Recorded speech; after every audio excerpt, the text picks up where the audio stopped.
This likely won't be a surprise to many of the millennials or members of Gen Z out there, but they're struggling more financially than older generations, according to several different metrics. One of many examples is the housing market. So take a look at this graph. According to real estate company Redfin, the median home sale price rose considerably over the last 5 years, at a time when younger generations are trying to get a foothold. Prices rose from just about $300,000 in April of 2020 to $438,000 last month. And financing a house costs more too. 5 years ago, the average 30-year fixed mortgage rate was about 3%.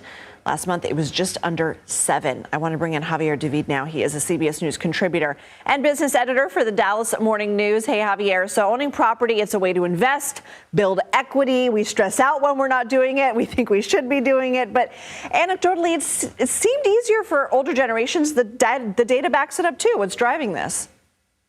Yeah, look, the key to understanding what is really happening here is inflation. It's the single biggest reason why everybody feels negative about the economy. It's why, by extension, all of these middle-class aspirations feel like they're either drifting away or become a burden. Shelter prices, like people can't afford to buy a house. They can't even afford to rent because high prices is mortgages. It's affecting everyone but millennials and Gen Z, primarily because they're in their prime earning and family forming years. It's affecting them more acutely. So they're not facing anything that anyone else hasn't faced in the years past, and they're trying to make it work, but it's just that much more difficult because of, again, this environment of rising prices that we're all having to deal with, but it's the likes of which we haven't seen in generations. So let's stay on the topic of inflation, because CBS News polling from late March shows a majority of Americans say their income isn't keeping up with it, a whopping 76% to be exact. We know that recent inflation and wage reports have been positive, but a lot of people aren't feeling it. So what's at play here and what needs to happen to turn the tide? So I don't know if you remember a few years ago, there was a term called vibe session, and it was coined by a writer named Kyla Scanlon. She wasn't the first person to sort of identify how personal attitudes shape economic decisions.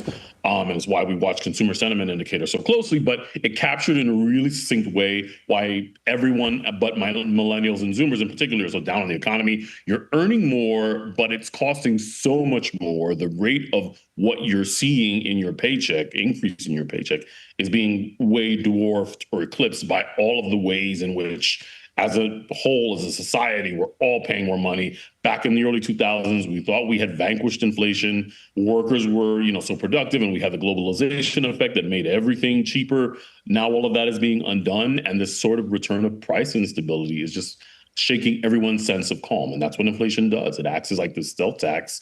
It demoralizes you by the sheer weight of sort of everything you need and want being out of reach, and it contorts your sense of what's affordable for you and your family. I want to talk about one more thing when we're honing in on this demographic. The House passing this major budget bill last week, and one of the provisions would get rid of federal subsidized student loans, which means interest would start accruing on day one instead of when that student graduates. What kind of impact could that have?